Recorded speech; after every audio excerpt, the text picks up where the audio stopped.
The ring of the phone at 2:17 a.m. cut through the night like a blade. I grabbed it with trembling hands, already knowing nothing good comes at that hour. Mrs. Reynolds? The voice was calm. Too calm. Your son James has been admitted. Suspected brain aneurysm. You should come immediately. The phone slipped from my fingers and hit the carpet with a dull thud. My body went cold.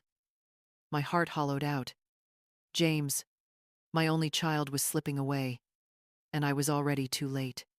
Before we continue with the rest of the story, please comment where you're listening to this from so I can see how far my story has reached.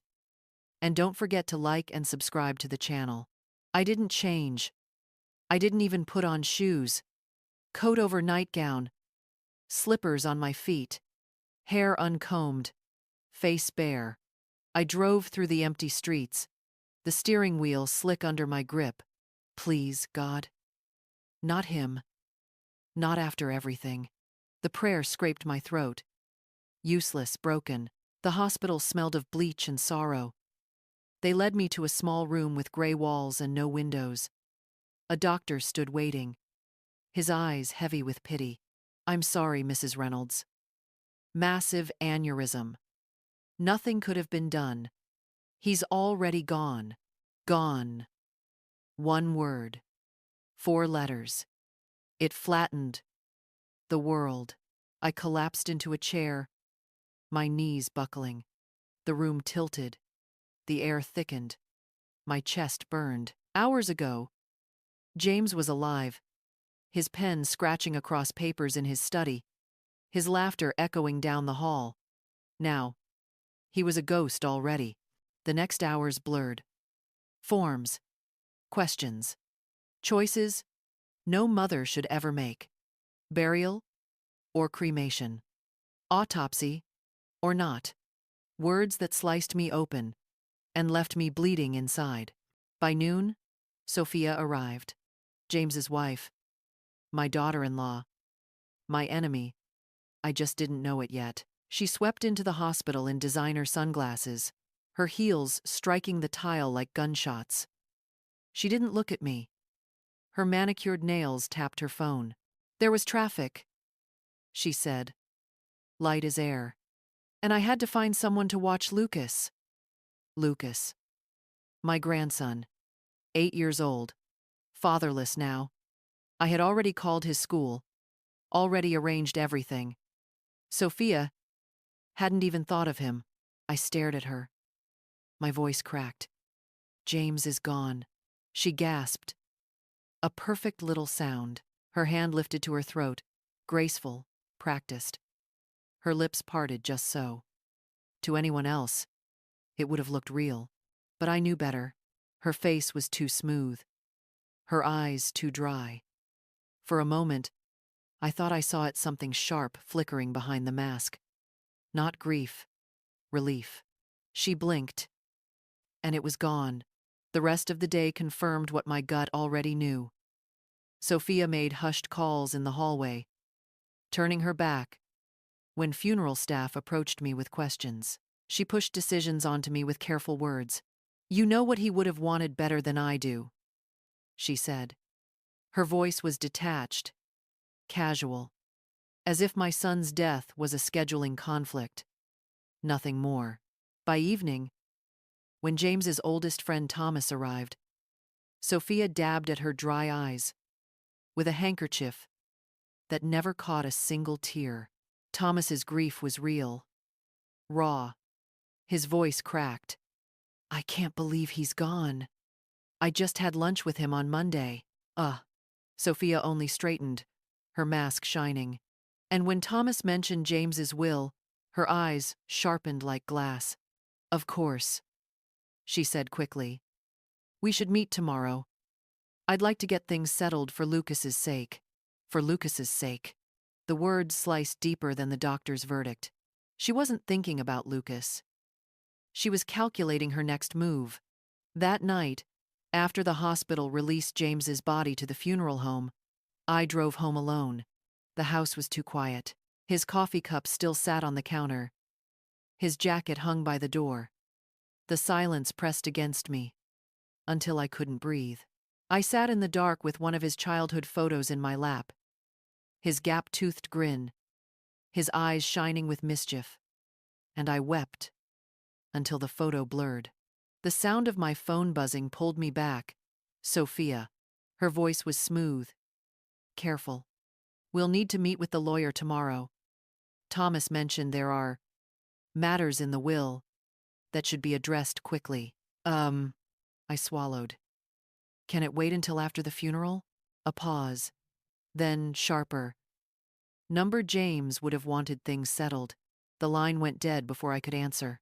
The next day at the funeral, I stood by James's casket while mourners drifted past. Every condolence was a dagger, every embrace another reminder of what I had lost. Sophia played her part flawlessly.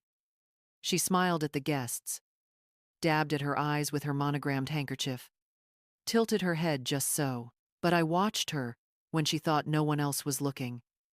Her eyes weren't glassy with grief. They were sharp, calculating. At the reception, I overheard her speaking to her sister in hushed tones behind the flower arrangements. The life insurance will cover the mortgage for 2 years at least, she whispered. Her sister asked, "And Eleanor?" Sophia's laugh was brittle, like glass cracking. "That's not my problem. She can figure it out. She always does." My blood ran cold. I had sold my home years ago to help James and Sophia with their down payment. I had poured my savings into their future. And now, she was speaking of me as if I were clutter to be thrown away. Later, when the last mourner left, Sophia cornered me in the kitchen. She closed the door softly, her expression smooth, businesslike. "I'll be direct," she said. "This house was in James's name. That means it's mine now." I gripped the counter to steady myself. "Sophia, I've been living here for 2 years. This is my home." Her smile didn't reach her eyes. "It's not working anymore. I need privacy. I need space to grieve.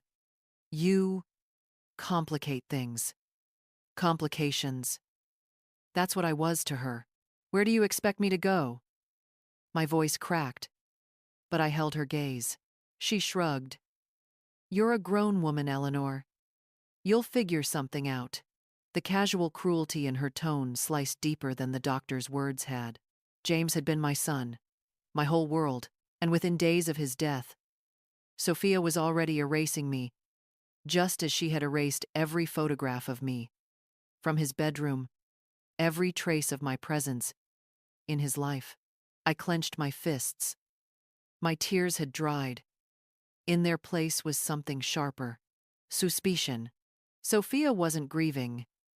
She was maneuvering. And I intended to find out why. Sophia wasn't grieving. She was maneuvering.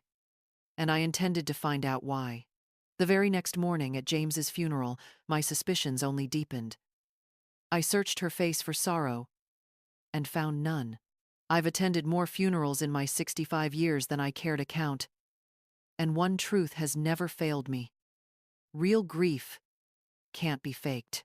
I've attended more funerals in my 65 years than I care to count. Friends, neighbors, colleagues, my own husband. Each time, grief wears a different face. Some collapse inward, silent and hollow. Others rage against the unfairness of it all. Some sit unnervingly calm, their sorrow hidden beneath layers of composure. But there's one thing I've always recognized: authentic grief can't be faked. That truth was on my mind the morning of James's funeral, as I sat in the front pew, clutching a tissue in one hand and my grandson's small, trembling fingers in the other. Lucas leaned against me, his little body quivering with muffled sobs. His cheeks were blotchy, his nose red, his eyes swollen with the raw pain of a child who had lost his father. Every shudder that rippled through him tore another piece from my heart. And beside us, like a painting carefully framed for display, sat Sophia. She was immaculate. Her dress was a designer cut, black but stylish, falling perfectly across her slender frame. Her hair cascaded in glossy, subdued waves. Her makeup flawless tear-proof mascara. Foundation without a single crack. She dabbed at the corners of her dry eyes with a monogrammed handkerchief at precisely calculated intervals. Every movement was deliberate, measured, as if she knew she was being watched. To outsiders, she must have looked like the perfect grieving widow, composed but devastated, dignified but vulnerable.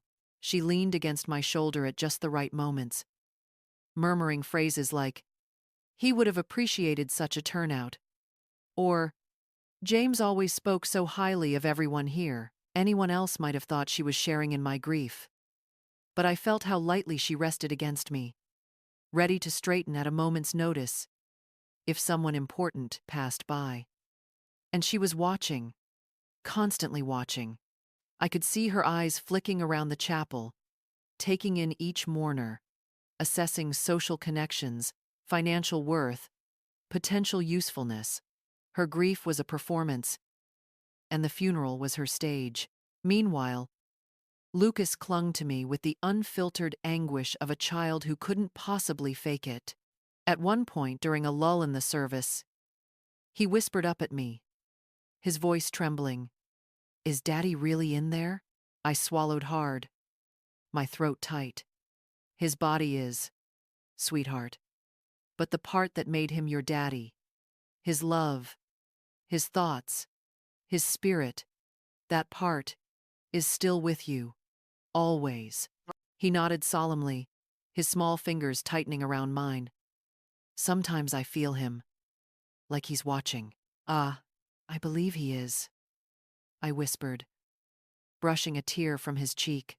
Sophia leaned across me then, her voice clipped. "Lucas, sit up straight. People are watching." Her concern for appearances rather than her son's fragile heart confirmed everything James had been hinting at in recent months. No wonder he had been leaving Lucas with me more often. He must have seen it too, the mask, the performance, the hollow beneath the surface. As mourners lined up to offer condolences, I heard story after story about my son. Colleagues spoke of his kindness, his integrity, his willingness to fight for justice when others would not. Clients told me he had reduced his fees for those struggling financially, connected them with advisors, and given them hope when they were drowning. Each story was a balm on my raw heart, a reminder of the man James truly was. I stored those stories carefully, like treasures, knowing Lucas would need them one day, evidence of his father's goodness, proof that he came from love and honor. But even as I listened, I couldn't ignore Sophia. Between handshakes and practiced smiles, she slipped into whispered conversations with a tall, expensively dressed man I didn't recognize. Her hand lingered on his arm just a little too long, her voice just a little too soft. When I approached, she separated smoothly, introducing him as Richard Harlow, one of James's real estate partners. "Mrs. Reynolds," he said, his handshake brief and impersonal. "My condolences. James was remarkable." Something about his tone rang false, and the flash in Sophia's eyes as she looked at him told me more than her words ever could. My instincts screamed that this was no casual business partner. By the end of the day, I was exhausted. Lucas had fallen asleep on a couch in the funeral home's private room, his small chest rising and falling with the heavy rhythm of grief. I draped his jacket over him like a blanket, kissed his forehead, and silently vowed to be his anchor. As I turned to leave, Thomas Bennett approached me. James's closest friend and attorney looked weary, but his grief was genuine, his voice soft. "Eleanor, can we speak privately for a moment?" We stepped into a quiet corner. His words were careful, measured. James left explicit instructions about certain matters. "I can't go into detail yet, but he wanted me to tell you one thing immediately. Trust your instincts about Lucas." I looked over at my grandson, curled into the couch cushions. My heart tightened. "Yes," I said slowly. "I believe I understand." "Good." We'll meet officially tomorrow about the will. But James wanted you to know you're not imagining things. Arrangements have been made. Before I could press him further, Sophia swept over, her smile polished. Thomas, I hope we can resolve everything quickly, she said. I'm thinking of taking Lucas away for a while. A healing trip. It would be best to handle the estate promptly. Her words were honeyed, but the undertone was unmistakable. A trip. So soon. With her partner, Richard. No doubt. I nodded, keeping my expression neutral. But inside, alarm bells were deafening. Something was very wrong. James had seen it. Thomas knew it. And now, I could feel it down to my bones. That night, as I carried Lucas into my car, his weight small and precious in my arms, I whispered to him, "We're going to be okay. Somehow, we're going to be okay." But in the quiet recesses of my heart, another voice whispered, "The battle has only just begun." The day after the funeral, I found myself walking into Thomas Bennett's law office with a heart heavy as stone. I'd barely slept. Each time I closed my eyes, I saw James's face in the casket, Lucas's tears, and Sophia's dry-eyed performance. Thomas greeted me with quiet solemnity, his office filled with books and the lingering scent of coffee. Sophia was already seated, her designer suit tailored perfectly, her lips pressed into an expression of feigned grief. I recognized the mask instantly. We exchanged polite nods, and then Thomas began reading James's will. His voice was steady, but each word seemed to echo in the room like a gavel striking down on our lives. At first, Sophia's expression was smug, expectant. She leaned back in her chair, confident. She was about to receive everything she believed she was owed. But as Thomas read, her face shifted from satisfaction to confusion, and finally to fury, hidden behind a fragile facade. "To my wife, Sophia Reynolds," Thomas read, "I leave the lake house property, my investment portfolio with Meridian Partners, and the life insurance policy in the amount of $500,000. A generous inheritance by any measure. Nearly $1 million in total. But clearly not what Sophia had been anticipating. Her nails dug into the leather of her chair, leaving faint marks. Thomas continued, "To my mother, Eleanor Reynolds, I leave the family home at 1742, Oakwood Drive, both vehicles, and my personal bank account at First National." I sat still, my hands folded in my lap, though inside, my mind raced. James had never mentioned this to me. The family home where Lucas had his treehouse in the backyard, where Christmas mornings were spent, was now mine, not Sophia's. So were James's Mercedes and Range Rover, and even a bank account I hadn't known existed. "That's impossible," Sophia snapped, her voice rising, her composure cracking for the first time. "We purchased that house together. It's marital property." Thomas slid documents across the desk with calm precision. "The deed and mortgage were in James's name alone, purchased before your marriage. It was never converted to joint property." Sophia's mouth opened and closed, searching for an argument, but her eyes flickered with panic. "What about Lucas's college fund?" she demanded, her voice sharp. "James always promised he was setting aside money for his education." Thomas nodded. "A trust was established. However, you are not the trustee." "Then who is?" Her tone was a hiss. Thomas glanced at me briefly. "Eleanor is named trustee of all funds related to Lucas's care and education." The silence that followed was thick. I could almost hear Sophia calculating assets, options, her next move. Her eyes narrowed. Her lips tightened into a brittle smile. "This makes no sense. James and I discussed estate plans. This isn't what we agreed on. The will was updated 3 months ago," Thomas said firmly. "Executed legally, witnessed properly. James came to me specifically to make these changes. 3 months ago. My mind traced back. That was when James had seemed distracted. When he'd dropped Lucas off with me more often. When he'd looked like a man carrying a secret too heavy to share. He had known. He had seen something in his wife and acted quietly to protect what mattered most. Sophia tried one last tactic, turning to me with her best imitation of wounded sincerity. Eleanor, you know James would want his family to remain in that house. You already have your own. Surely you don't intend to take it away from Lucas. Vuh. Her manipulation was clear, framing it as though I were harming my grandson, not her. I met her gaze calmly. I'm as surprised as you are, Sophia. I need time to process all this. She pursed her lips but said nothing. When the meeting ended, Thomas asked me to stay behind. After Sophia left with a tight smile that looked more like a threat, he closed the office door and handed me a sealed envelope. My name was written on it in James's familiar handwriting. He left this for you, Thomas said quietly.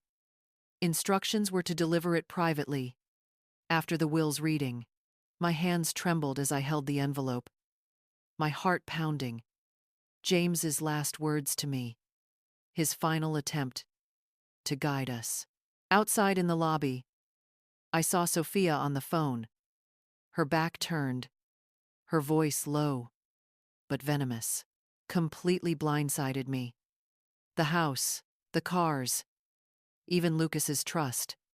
No, I don't think he suspected anything. Must have been his mother's influence. Of course I'm going to fight it, Richard. I've given this family 10 years. I deserve more. Richard. The name was a dagger. The same man I had seen her with at the funeral. James had known. I was certain of it now. I slipped past silently, the envelope pressed to my chest. At home, I would finally open it. But even before I did, I understood. James had left me more than property or money. He had left me a mission. To watch. To wait. To protect his son from the woman he had once trusted, and from the man she now whispered to in shadows. The battle lines had been drawn. Back in my quiet house, I sat at the kitchen table with the envelope James had left me. My hands shook as I slid my finger under the flap. The familiar script on the paper inside made my throat tighten. It was my son's handwriting, firm, steady, deliberate. Mom, if you're reading this, the unthinkable has happened. I'm so sorry to leave you with this burden, but I trust no one more than you. My marriage has been failing for some time. What began as growing apart has become something darker. I've discovered things about Sophia that make me fear for Lucas's well-being and for your safety. I've arranged things to protect you both. The house, the cars, the money, they're not really for you. They're tools, safeguards. Lucas will need one stable, loving parent figure when I'm gone. I know that can only be you. Sophia will fight this. She'll manipulate. Don't let her know what you know. Watch and wait. Document everything. Thomas has the rest of my instructions. He'll help you when the time is right. I love you. You taught me to see people clearly and to plan ahead. I'm counting on you now to protect my son. I pressed the letter to my chest and sobbed. Even in death, James was protecting us. His foresight was staggering and devastating. He had known his marriage was collapsing, had seen what I had only suspected. He had prepared for this exact moment, leaving behind a roadmap and trusting me to follow it. For years, I had been a professor of psychology, teaching young minds about behavior, manipulation, and human nature. Now, all those lessons were no longer academic. They were my weapons. My son had asked me to play a role I never expected to become: an opponent, a strategist, a protector in a battle of wills against my own daughter-in-law. I reread the letter again and again until the words blurred. Watch, wait, document. It became a mantra. The next morning, Sophia appeared at the house unannounced. She was dressed impeccably, as always, in a sleek black pantsuit, her face painted with just the right touch of solemnity. She smiled faintly, leaning in to kiss my cheek. "Eleanor, we need to talk about the future, about arrangements." Her tone was soft, almost gentle, but I could hear the steel beneath. "Of course," I said evenly. "Would you like some coffee?" As I poured her a cup, I studied her from the corner of my eye. She crossed her legs at the kitchen island, her manicured fingers wrapped around the mug without ever really drinking. "This house," she began, letting her gaze travel over the walls, the photos, the memories. "It's full of James. Every room must be painful for Lucas. For both of us. I think a fresh start would be healthier." There it was, the first probe. I sipped my own coffee slowly. "You're considering moving?" "I found a lovely condo downtown," she said, stirring her coffee with practiced precision. "Excellent schools nearby, close to the art museum, the library. It would be perfect. The only problem—" She paused, lowering her voice to a confidential whisper. "The way James arranged things, I'll need your cooperation. The will, well, it was clearly a mistake. He wasn't himself, at the end." I let my eyes widen slightly, feigning surprise. "Oh?" Her smile tightened. "My attorney says we could avoid lengthy proceedings if you simply transfer the house to me. That's what James would have wanted, I'm sure." Inside, my anger flared, but outwardly, I projected confusion, thoughtfulness. "I see. It's a lot to process." She pressed on. "For Lucas's sake, Eleanor. He deserves stability. Surely you don't want to drag him through legal battles." There it was again, using Lucas as a bargaining chip. A lever. I forced a nod. "You're probably right, but I think we should take some time. Grief can cloud judgment. Maybe we shouldn't make major decisions yet." Relief flickered across her face. She thought she'd made progress. As soon as she left, I pulled out a notebook and began to write. Date. Time. Sophia suggested I sign over the house. Claimed it was for Lucas's stability. Tone manipulative. Emphasized urgency. James's words rang in my ears. "Document everything." Later that week, I overheard Lucas talking. "Grandma, Mom says we might move to a new place, but I don't want to leave my room. Or my treehouse. Daddy built it with me." I hugged him tightly. "No one is taking your treehouse, sweetheart," I whispered. "Not while I'm here." The weeks that followed were a careful performance. Outwardly, I played the role of the grieving, compliant mother-in-law. Helpful, understanding, supportive. Inwardly, I sharpened my focus, collecting every detail, every slip in Sophia's mask. She thought I was pliable, easy to maneuver. But James had warned me, and I was ready. The first battle had begun, and I intended to fight smarter, not harder. Grief has a way of making time slippery. Days bleed into nights, meals go uneaten, and moments vanish into fog. But in the midst of my mourning, Sophia was clear-headed. Too clear. While I staggered through the routines of survival, she was already setting the stage for her next move. It began with small comments, dropped casually into conversations as though they were innocent observations. "This house is too big for you alone, Eleanor. It must feel overwhelming. Don't you think it's too much to manage?" Or, "Lucas keeps asking about a new start. I think being here reminds him of James. Children need fresh energy after trauma." Each phrase was coded in concern, delivered with a gentle tilt of the head or a sympathetic smile. But I recognized the tactics. I had taught them to psychology students for years. Framing, persuasion, emotional leverage. Sophia wasn't grieving. She was maneuvering. One afternoon, as I folded laundry in the living room, she appeared at the doorway, dressed in another impeccably tailored suit. "I've been speaking with an attorney," she said lightly. as though mentioning a shopping trip. He believes the will could be contested. James was under a lot of stress. His mental state could be questioned. Courts don't like surprises in estate planning. I set down the towel in my hands, keeping my voice even. Oh? She smiled, faint but sharp. Of course, litigation is messy. That's why I wanted to talk with you first. We could avoid all that unpleasantness.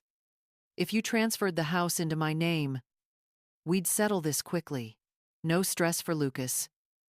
No lawyers involved. Her performance was flawless, almost convincing to anyone who didn't know her. But I had James's letter, his warnings, his trust in me. I'll need time, I murmured, feigning weariness. My head is still spinning. Of course, she said quickly, her tone honeyed. Take the weekend. But the condo I found won't be available long. It's perfect for Lucas. Excellent schools. Think about it. I promised I would, letting her believe she had gained ground. The moment she left, I opened my notebook and wrote every detail, her exact words, her tone, the way she stressed urgency, the way she invoked Lucas as her shield. That night, Lucas climbed into my lap, his small voice breaking. Grandma, are we moving? Mom says this house is too sad, but I don't want to leave my tree house. Daddy helped me build it. Tears burned behind my eyes. No one is taking your treehouse, sweetheart, I whispered into his hair. Not while I'm here. A few days later, she tried again, this time with finances. She arrived carrying a stack of envelopes and dropped them on the kitchen counter. Bills, she sighed, rubbing her temples. James always handled everything. Now it's a mess. Credit cards, mortgage, utilities. I can't keep up. I flipped through the pile. Some were minor, others significant. But one stood out: the mortgage. Except, according to Thomas, James had paid the house off years ago. There was no mortgage, which meant Sophia either hadn't looked closely or she was trying to plant a narrative. I'd be happy to help you review these, I offered, keeping my tone kind. Maybe we can sort through together. Her eyes flickered. For a moment, the mask slipped. Then it was back in place. That's not necessary. I just meant, if you gave the house back, I could use the equity for Lucas's needs. His education, his well-being. Again, Lucas as leverage. I smiled faintly. I'll think about it. She relaxed, mistaking my politeness for surrender. But the more she spoke, the more her mask betrayed her. She slipped one afternoon, mentioning Richard by name. Richard says the condo near the cultural district is a smart investment, she remarked casually, then caught herself, correcting. I mean, a good opportunity for Lucas. Richard. The same man from the funeral. The same name I had overheard after the will's reading. The puzzle pieces were aligning, and the picture they formed chilled me. That evening, I called Thomas. She's pressing me about the house, I said, relaying every detail. And she slipped, mentioned Richard. He sighed heavily on the other end. James suspected. That's why he gathered evidence. I'll send you what he collected. Keep documenting. Don't confront her yet. The time will come. When the package arrived the next day, I opened it with trembling hands. Inside were copies of text messages between Sophia and Richard, photographs taken by a private investigator, financial documents showing suspicious transactions, proof that James had seen her for who she really was, proof that he had been planning for the very fight I now faced. That night, as Lucas worked on his homework at the kitchen table, I looked at him and silently vowed, I will not fail you. Whatever storm is coming, we will weather it together, and I will not let her win. The package from Thomas lay on my dining room table for hours before I had the courage to open it fully.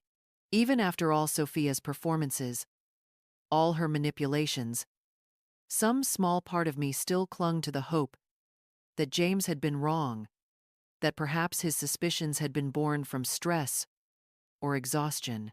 But deep down, I already knew. Inside were pages of text messages, neatly printed, spanning nearly a year. Conversations between Sophia and RH. I didn't need a key to guess who that was. Richard Harlow, RH. How long are we going to keep this limbo going?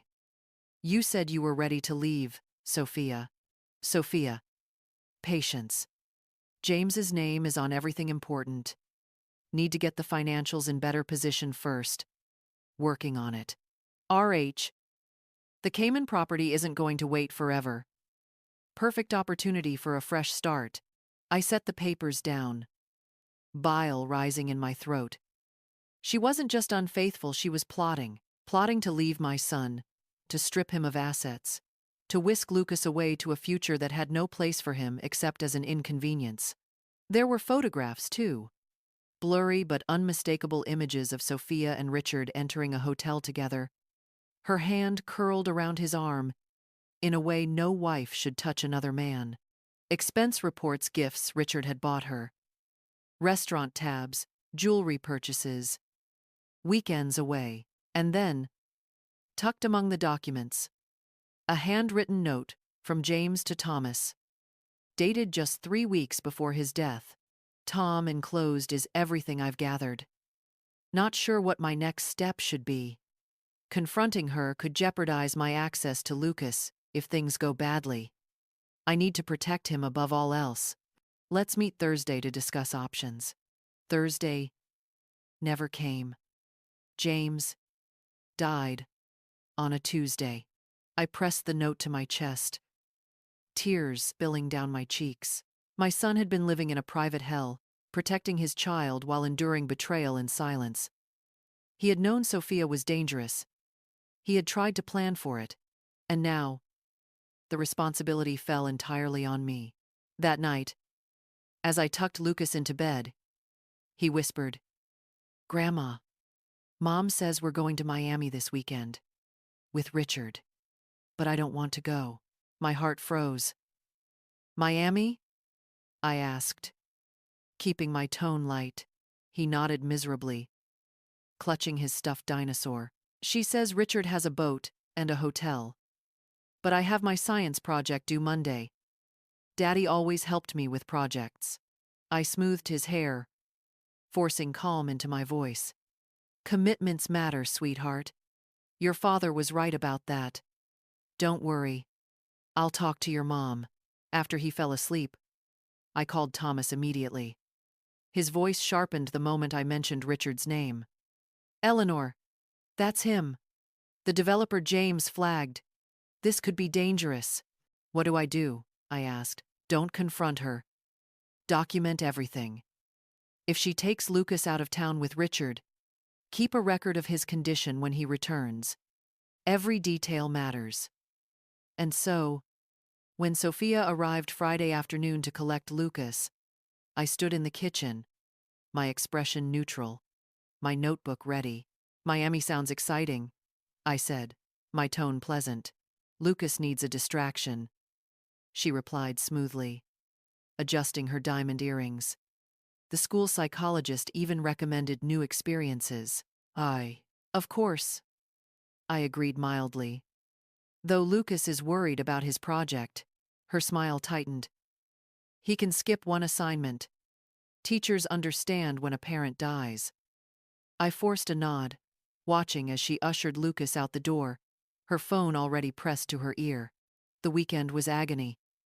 I tried to distract myself, cooking, cleaning, tending the garden, but my thoughts always circled back to Lucas on a boat with strangers, alone in a hotel room, abandoned by the mother who should have been his anchor. When they returned Sunday evening, hours later than promised, Lucas trudged inside, his small face pale, his shoulders slumped. "My stomach hurts," he whispered, avoiding my eyes. His shoulders were sunburned, His science project materials ruined. Sophia waved her hand dismissively. Motion sickness. He's fine. The resort was 5-star. He had a wonderful time. But Lucas's eyes told the truth. Later, upstairs, as I brought him ginger tea, he confided in a trembling voice. They left me with a babysitter. 2 nights. She fell asleep. I was scared. Richard said kids ruin things. Mom laughed.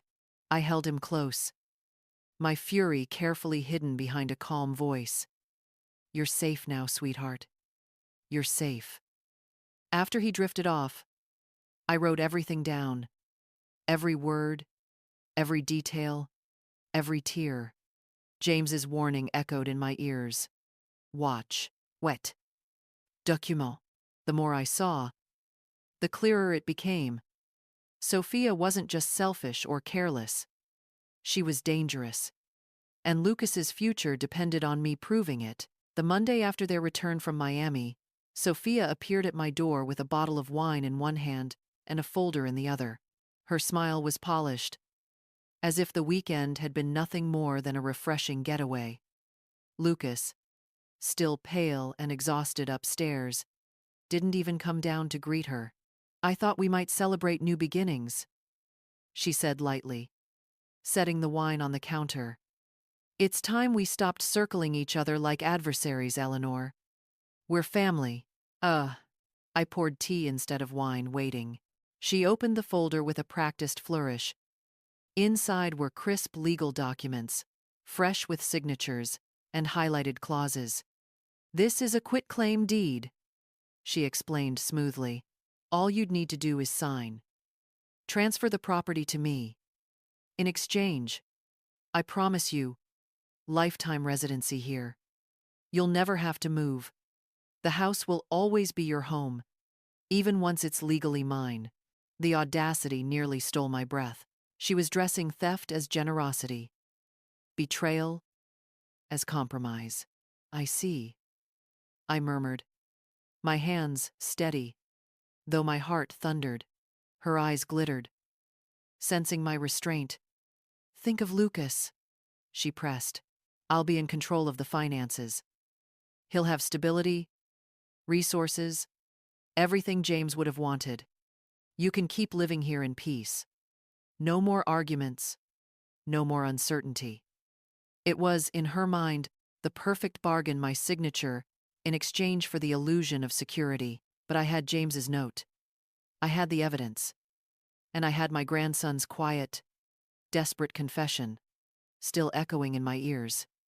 Richard said, kids ruin things. Mom laughed. I'll need time, I said calmly, sliding the folder back across the table. You know how lawyers can be. Her smile faltered for a fraction of a second before she leaned back, swirling her wine. Of course. Time. But I wouldn't delay too long. Opportunities have a way of vanishing. When she finally left, I locked the door behind her and allowed my hands to shake. This was no longer just about greed.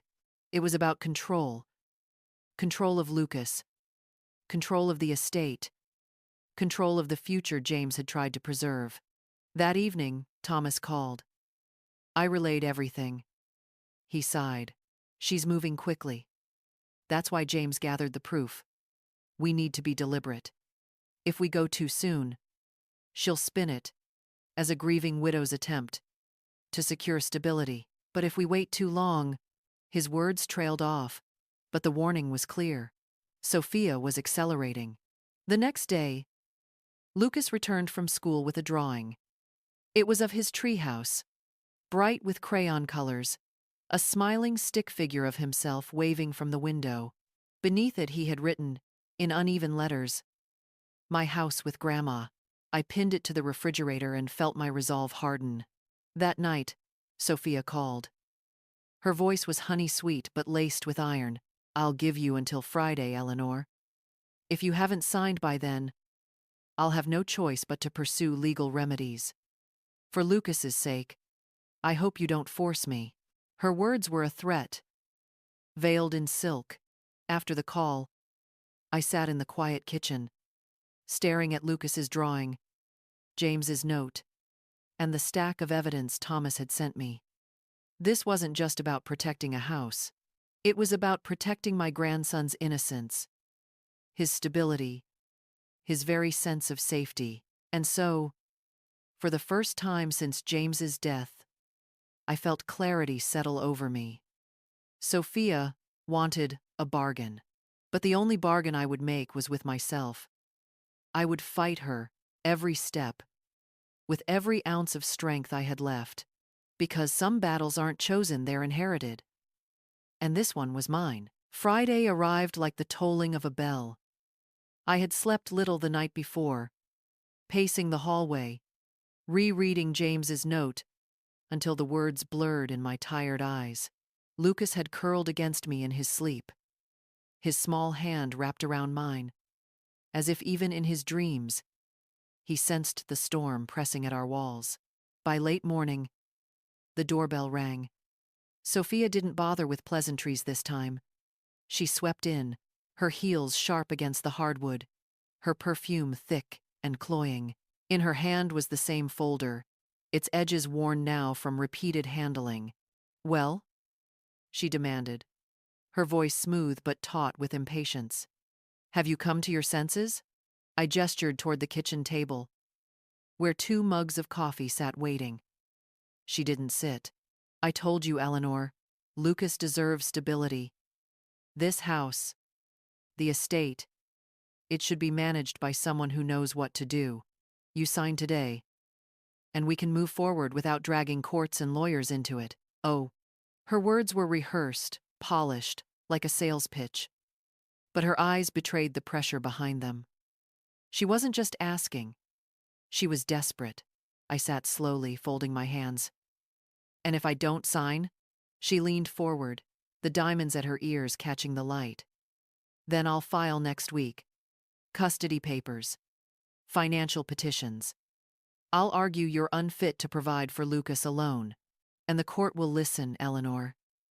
Judges don't favor aging grandmothers over mothers in their prime." Her cruelty landed like a slap, but I refused to flinch. Instead, I let silence stretch between us until she shifted uneasily. "You talk about Lucas," I said finally, "as though he's an asset, a bargaining chip.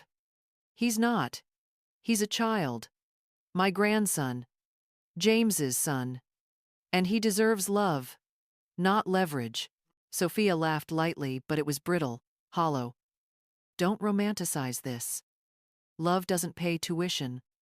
Love doesn't buy houses. The world runs on money and power, and I intend for my son to have both." The word struck me cold. My son. As if James's blood had already been erased, as if Lucas's ties to his father were inconvenient truths she meant to bury. I rose, my voice steady. "I won't sign. Not today. Not ever." Her face darkened, the mask slipping. "You'll regret this," she hissed. "You think you can stand in my way, but you're nothing without James. Nothing." She slammed the folder shut and stormed toward the door, her heels striking in sharp rhythm. For a moment, I thought she would leave it at that, but she paused at the threshold, turning back with a smile so venomous it chilled me. "Enjoy your little kingdom while it lasts," she said. "By next month, it won't belong to you." And then she was gone, the slam of the door echoing like thunder. For a long while, I simply stood there, breathing in the silence she left behind. My hands trembled, but not from fear, from fury, from the fierce clarity of knowing the lines had been drawn, and there would be no reconciliation. That evening, Lucas crept into the kitchen as I prepared supper. He watched me quietly before asking, "Did Mommy say we're moving?" I knelt to his level, brushing his hair from his forehead. "No, sweetheart, we're not moving. This is your home. With me." He studied me for a moment, then nodded, as if testing my words against the memory of his mother's promises. "Daddy said I should always trust you." he whispered finally. My throat tightened. And he was right, I told him. After Lucas went to bed, I called Thomas. She's escalating, I said. He didn't sound surprised. I'll set up a meeting with a family law attorney I trust. Eleanor, you need to be ready for court. Court. The word felt heavy, final. But as I looked at Lucas's crayon drawing still taped to the refrigerator, my house with Grandma, I knew there was no alternative. Sophia had issued her ultimatum. I had chosen my answer. The breaking point had come and gone. From here, the battle would be public, brutal, and unforgiving. But I would not yield. Not to her. Not to anyone. Because sometimes, the fiercest warriors are those who fight not for glory or power, but for the fragile heart of a child who has already lost too much. And I was ready. The papers came the following Tuesday. Thick, cream-colored envelopes with my name scrawled across the front, in the cold hand of the county clerk. When I opened them, my hands did not tremble. Not anymore. Sophia had done as she promised. Filed for custody of Lucas, petitioned to have me deemed unfit, and demanded the transfer of assets to ensure his proper upbringing. The language was clinical, bloodless, but beneath the neat paragraphs, I could hear her voice. This is mine. He is mine. You are nothing. I sat at the kitchen table with the documents spread before me, the morning light slanting across James's note, still pinned to the corkboard. One relic of his faith in me. One weapon forged by her greed. I traced the edge of the paper and whispered aloud, I will not let you down. Thomas came that evening with a briefcase and a kind of grim resolve. We'll fight this, he said, pulling out folders, precedents, affidavits. You're not unfit. You're his grandmother. You've raised him since James died. That matters. But he didn't sugarcoat the truth. Family courts were merciless arenas. Mothers were favored. Wealth spoke louder than devotion. And Sophia had both lawyers and money. The first hearing was set for early October. I remember standing outside the courthouse that morning. The sky an iron gray, the wind snapping at my cardigan.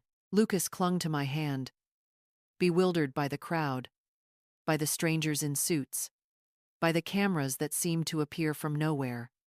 Sophia had tipped off the press, of course. In her world, appearances were everything.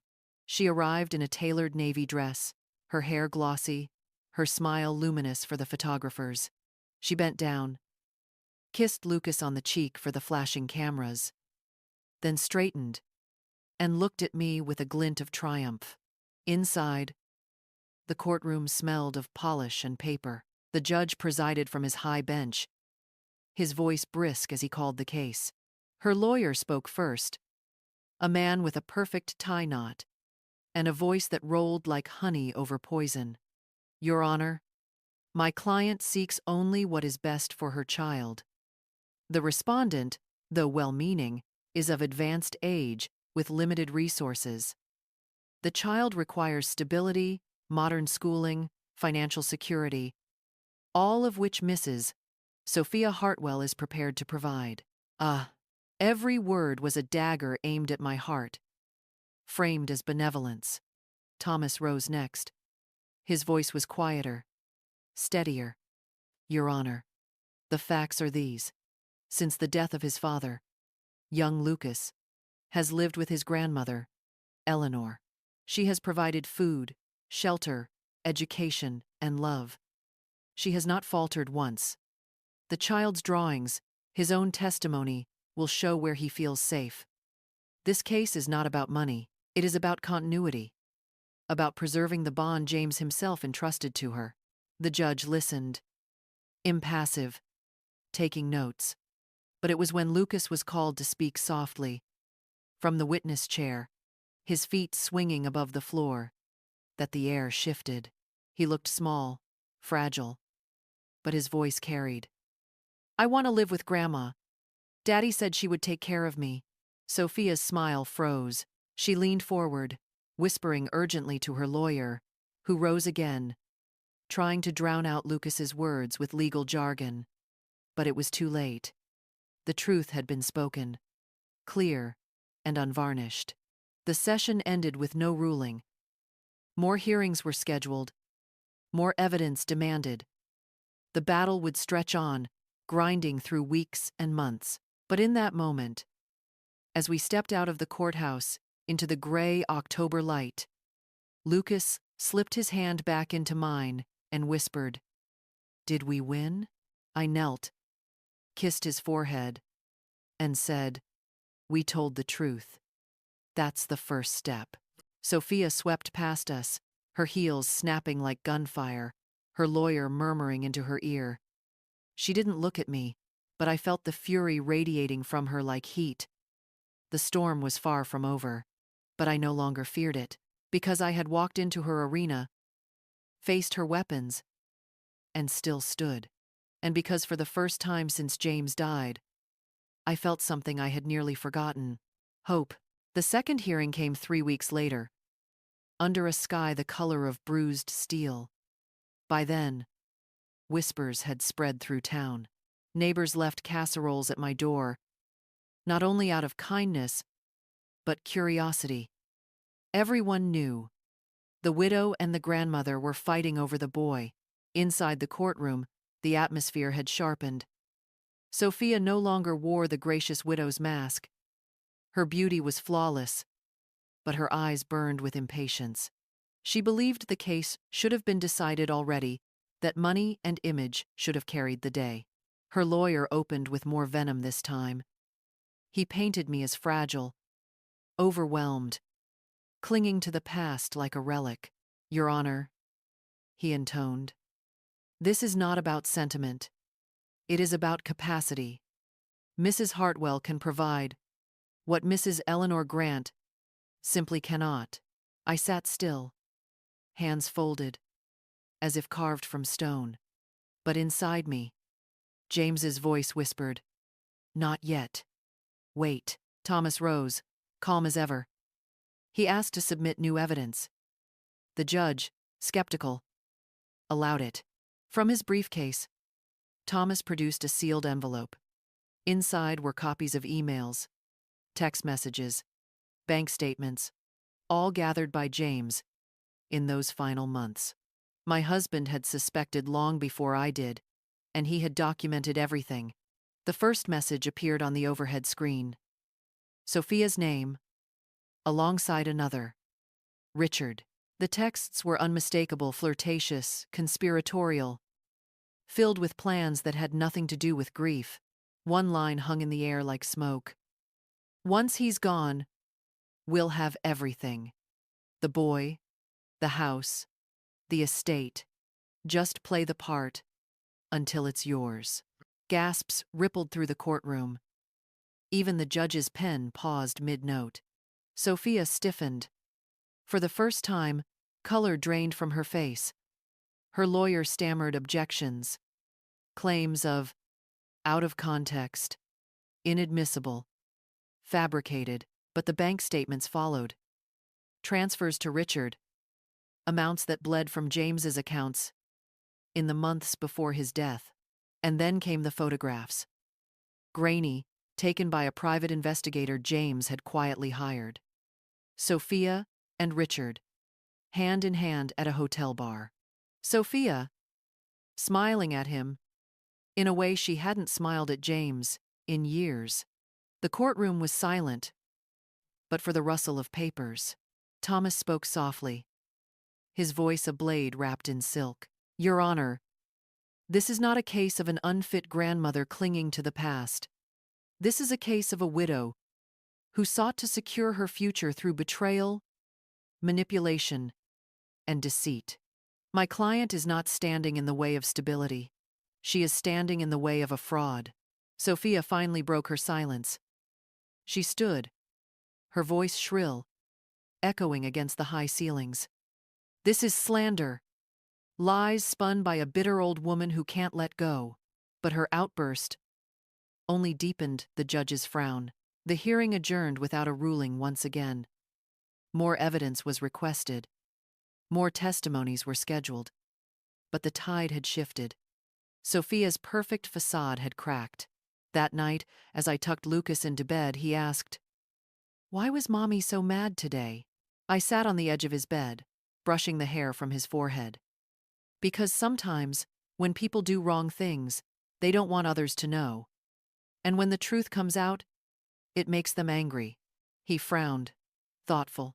Daddy used to say the truth always wins. Tears pricked my eyes, but I smiled. Your daddy was right. Downstairs, Thomas waited with more files. "This isn't over," he warned. "Sophia will come harder now. When people like her feel cornered, they strike." I knew he was right. The courtroom had witnessed the first cracks.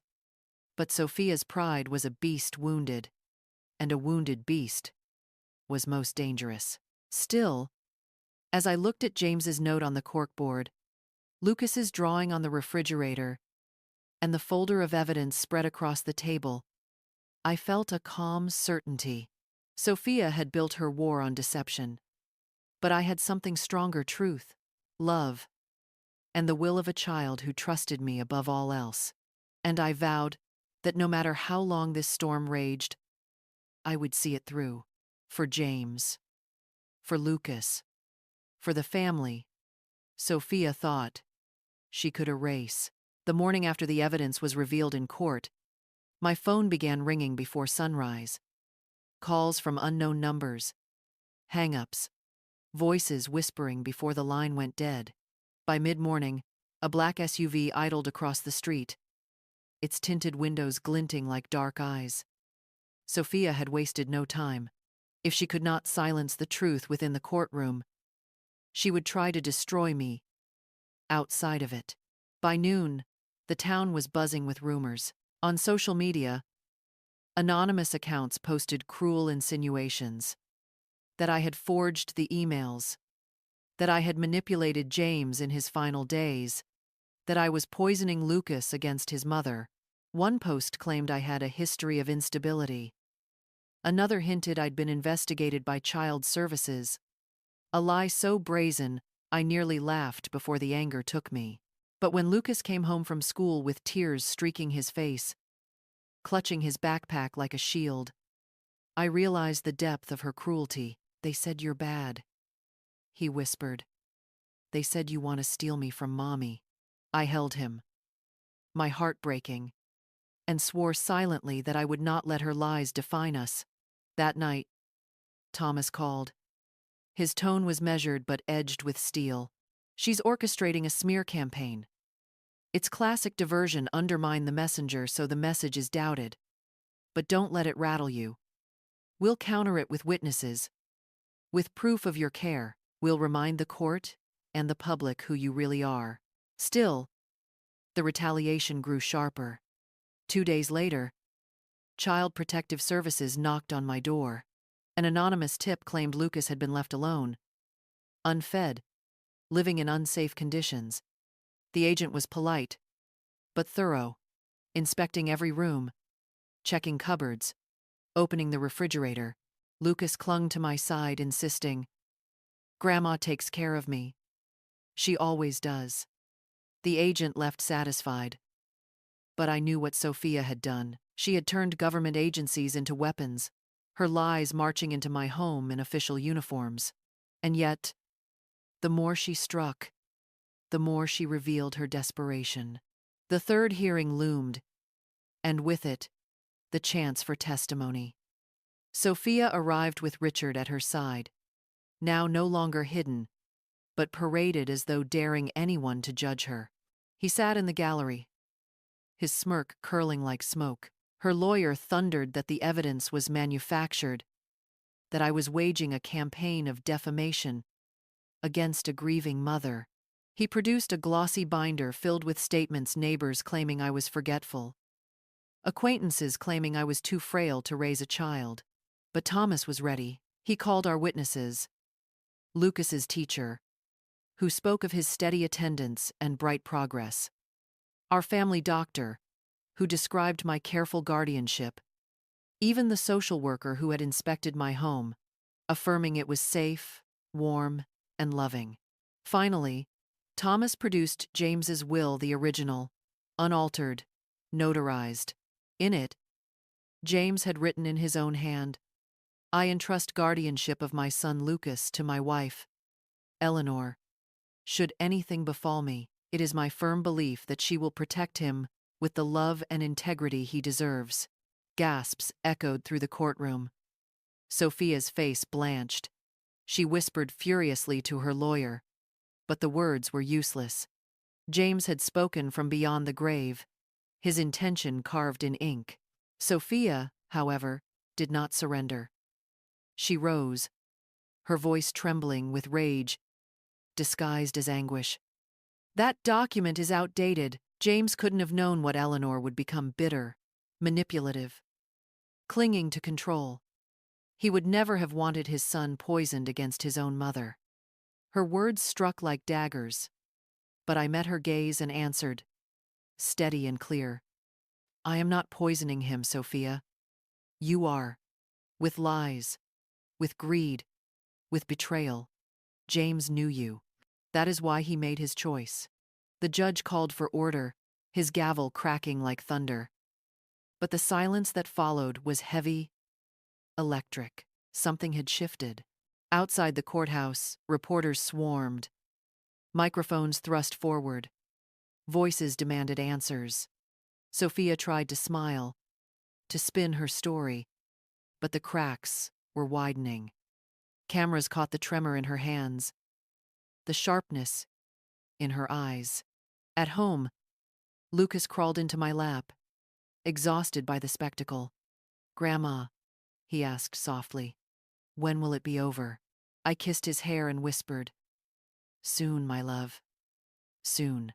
But in truth, I knew Sophia's retaliation was far from finished. The more her power slipped, the more ferocious her grip would become.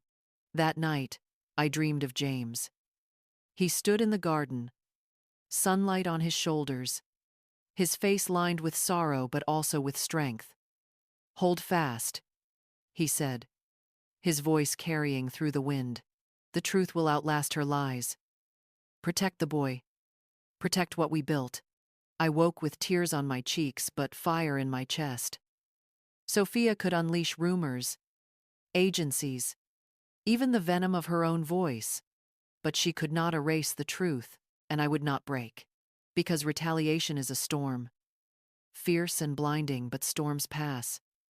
And when they do, the ground that remains is stronger for having endured them. The final hearing was set for a Tuesday morning, the kind of day when the air feels heavy before a storm.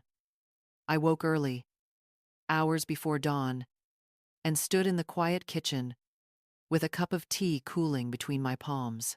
Lucas still slept upstairs, his dreams untroubled for now, though I knew he sensed the tension that hung like smoke through our home.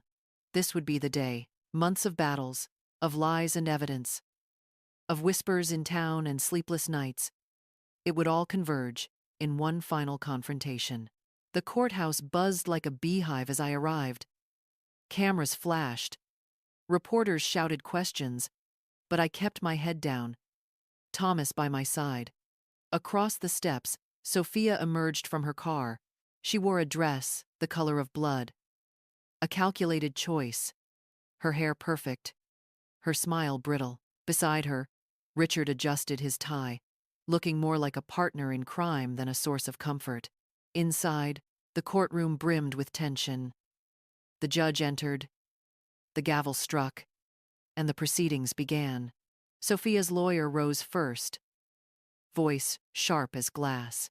He spoke of maternal rights, of a child's need for his mother, of a grandmother too old, too frail, too stubborn to accept reality. His words spilled like acid, each one designed to corrode my credibility. He waved affidavits, rattled off supposed incidents of forgetfulness, and claimed that James's will was outdated sentiment, not a binding reflection of present circumstances. I sat still, though my hands clenched in my lap, nails pressing crescents into my skin. Then Thomas stood, calm, unflinching. His voice was steady, but it carried the weight of every truth Sophia had tried to bury. He began with James's will, reminding the court that a man's dying wishes carried profound moral weight. He brought forth witnesses: Lucas's teacher again, the family doctor, even our pastor, each of them speaking not of sentiment, but of lived reality. They painted a picture of a home where Lucas was safe, nourished, and loved. Then Thomas turned to the evidence of betrayal: the emails, the bank transfers, the photographs. Once more, they filled the courtroom screen, undeniable in their clarity. Sophia sat rigid, her eyes flashing hatred, but the mask of grief and dignity she had worn for months was gone. At last, the judge allowed personal statements. Thomas touched my hand lightly. "It's time," he whispered. I rose. My knees trembled, but my voice did not. "Your Honor," I began, "I am not here to strip a child from his mother. I am here to honor the truth, to protect the promise James entrusted to me, and to keep Lucas safe. I have endured whispers, lies, even government inspections in my home. I have endured because my love for Lucas is stronger than any rumor. I am not perfect. I am not young, but I am steadfast, and I know that a child raised in love, honesty, and safety has a future worth fighting for." My gaze flicked to Sophia. Her lips curled, but her eyes betrayed the storm behind them. Then, to my surprise, Sophia rose. Her voice quivered with a mix of fury and desperation. "Do not be fooled by her performance," she spat. "She clings to my son as though he were hers. James pitied her, that's all. And now she uses his death to steal my life, my child, my inheritance. She cannot give Lucas what he needs. She can only poison him against me." Her words rang through the room, but the effect was not what she intended. Murmurs broke out in the gallery, disbelieving, even pitying. For the first time, Sophia looked less like a grieving widow and more like a woman cornered by her own deceit. The judge's gavel silenced the room. He spoke slowly, weighing each word as though it carried the gravity of stone. "This court does not ignore the bond between mother and child," he said. "But neither does it ignore evidence of betrayal, negligence, and manipulation. Mrs. Grant," he turned his gaze to me, "you have demonstrated not only care and stability, but resilience in the face of extraordinary trials. James Grant's will is clear. His intention was clear. Guardianship of Lucas Grant shall remain with his grandmother, Eleanor Grant." The gavel fell. The words echoed through the chamber like thunder. For a moment, silence. Then a sound, small, sharp.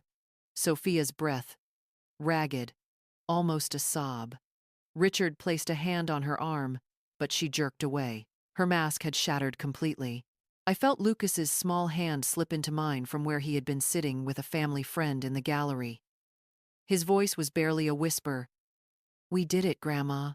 Tears blurred my vision, but I managed a nod. "Yes, my love. We did." Sophia gathered her things in stiff silence, her lawyer whispering frantically. She swept from the courtroom like a storm cloud, Richard trailing behind, his expression unreadable. Reporters clamored as I left, but their questions faded into a blur. All I could feel was Lucas's hand in mine, steady and warm. Outside, the sky broke open, sunlight flooding through the clouds, as though the storm itself had surrendered. For the first time in months, I breathed deeply, freely. The battle was over. The lies had been exposed. The truth had prevailed. But I knew this was not the end of Sophia's presence in our lives. Wounded pride rarely disappears. It festers. Still, As we walked down those courthouse steps together, I carried no fear, only the steady, unshakable truth. James's son was safe, and I had kept my promise.